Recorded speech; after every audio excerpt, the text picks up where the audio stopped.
ভিডিওর প্রথমে নেতাজির এই ধরনের ছবি দেখে আপনাদের নিশ্চয়ই খুব মনে রাগ হচ্ছে, আর এটাও ভাবছেন যে আমি আমার ভিডিওর শুরুতে এই ধরনের ছবিগুলো কেন দেখালাম। এটা দেখানোর কারণ হচ্ছে যে কিছু মানুষ যারা নেতাজির ছবিকে নিয়ে এই রকম বিকৃতি করে ফেসবুক এবং ইনস্টাগ্রামে পোস্ট করছে। আগে দেখে নিন এই ছবিগুলো পোস্ট করেছে যারা, তাদের নাম এবং প্রোফাইলগুলো।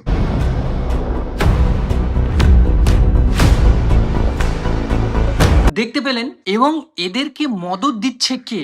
কারণ কারো যদি মদত না থাকে তাহলে কেউ আমাদের আইডল নেতাজিকে নিয়ে এই ধরনের কুরুচিকর মন্তব্য করতেই পারেন না। তিনি হচ্ছেন বিজেপি মনোনীত রাজ্যসভার সাংসদ নগেন্দ্র রায়। তিনি বলছেন নেতাজি নাকি আজাদ হিন্দ ফৌজ তৈরি করেননি। আজাদ হিন্দ ফৌজ নেতাদের বাপের টাকা সামনে অর্গানাইজ করে ফৌজ বানায়। নেতাজির নাকি আজাদ হিন্দ ফৌজ চালানোর কোনো রকম ক্ষমতাই ছিল না। আমি শুভেন্দু অধিকারী মহাশয়ের কাছে আমি জানতে চাই যে এইরকম ভাবে আমাদের আইডল নেতাজিকে নিয়ে অপমানজনক পোস্ট করতে পারেন এবং যারা পোস্ট করছেন তাদেরকে সমর্থন করতে পারেন, আমার মনে হয় না তাদের এই বিজেপি পার্টিতে থাকার কোনো অধিকার আছে।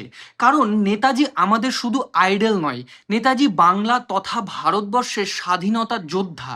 কারণ আজকে যদি তিনি যুদ্ধ না করতেন বা নিজের প্রাণ সমর্পণ না করতেন তাহলে হয়তো আজও আমরা ইংরেজদের গোলামি করতাম। আর সেখান থেকে বাঁচিয়ে নিয়ে এসে আমাদের দেশ তথা পশ্চিমবঙ্গের নাম উজ্জ্বল করেছেন নেতাজি, যাকে আমরা সেলুট করি, যার জন্মদিন এবং যার মৃত্যুদিন দুটোকেই আমরা আনন্দ এবং শোকের সাথে পালন করি। আমার মনে হয় যে এই নগেন্দ্র রয় যিনি এখন বিজেপিতে রয়েছেন তার উপরে কড়া আইনি ব্যবস্থা নেওয়া হোক এবং তিনি কেন এটা বলেছেন তার উপরেও তাকে জেরা করা হোক। শুধু তাই নয়, উনি আরও বলেছেন যে পশ্চিমবঙ্গে নাকি বিজেপির আসার কারণই হচ্ছেন তিনি, কারণ তিনি পশ্চিমবঙ্গে বিজেপিকে এনেছেন। বিজেপিকে তো পশ্চিমবঙ্গে আমি নিয়ে আসছি।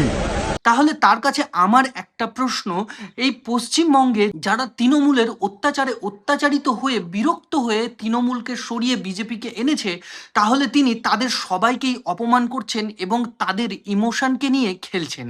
আমার মনে হয় শুধু বিজেপি না, যে কোনো পার্টিতে থাকা, যে কোনো পদে থাকা মন্ত্রী হোক কিংবা সরকারি কর্মচারী বা সাধারণ মানুষ, যারা আমাদের দেশের আইডল নেতাজিকে নিয়ে বাজে কথা বলবে তাদের আইনি ব্যবস্থা নেওয়া হোক। कदम कदम बढ़ाए जा, उसी के गीत गाए जा, ये जिंदगी है कौम की तो कौम पे लुटाए जा।